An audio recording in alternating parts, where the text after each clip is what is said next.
ஒரு காட்டில் இறை ஒன்றும் கிடைக்காமல் அலைந்து திரிந்து கொண்டிருந்தனர். மன விரக்தியில் தனித்து வாழ்ந்து கொண்டிருந்த ஒரு புலியோடு ஓநாயும் நரியும் கூட்டு வைத்துக் கொள்ள தீர்மானித்தது. பேச்சுவார்த்தை நடத்தியது. 3 பேரும் ஒரு தாய் மக்களாக ஒற்றுமையாக இருக்க வேண்டும், எந்த இறை கிடைத்தாலும் அதை பங்கு போட்டு சாப்பிட வேண்டும் என்று ஒப்பந்தம் செய்து கொண்டனர்.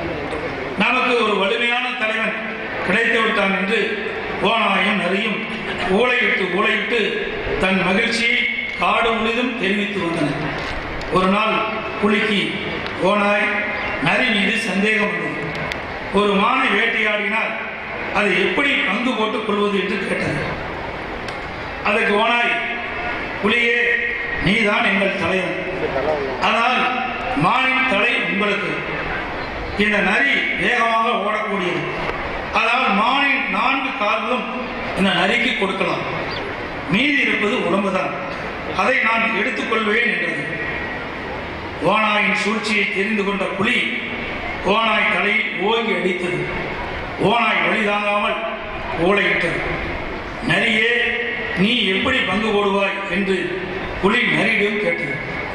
இந்த காட்டுக்கே தலைவரான சிங்கத்தை நாட்டாமையாக வைத்து நாம் பிரித்துக் கொள்ளலாம் என்றது நரி. 3 பேரும் சிங்கத்தை அணுகினார்கள். சிங்கம் 3 பேரும் சொல்வதை கேட்டு நாட்டாமைக்கும் ஒரு பாகம் தர வேண்டும் என்ற நிபந்தனையோடு, நீங்கள் வேட்டையாடிய மானை இங்கே கொண்டு வந்து போடுங்கள், நான் பிரித்து காட்டுகிறேன் என்றது.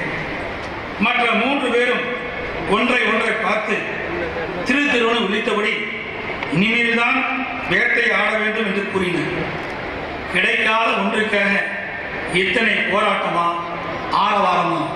புலியே, இந்த விலங்குகளின் நயவஞ்சக பேச்சை கேட்டு நீ உன் இனத்தை விட்டு பிரிந்து வந்தது தப்பு. உடனே உன் இனத்தோடு சேர்ந்து விடு.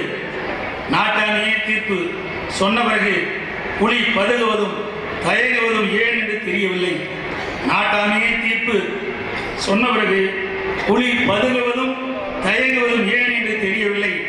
மாண்புமிகு அம்மாவர்கள் உலகம் இயக்கும் அளவிற்கு நிர்வாக திறமை உடையவர்கள், கனிவையும் கண்டிப்பையும் 2 கண்களாக கொண்டவர்கள். தவறு செய்தவர்கள் திரும்பி வந்தால் மனதார ஏற்றுக்கொள்வார்கள். அம்மா எப்படியோ அதேபோல் அம்மாவின் பிள்ளைகளாகிய நாங்களும் நடந்து கொள்வோம்.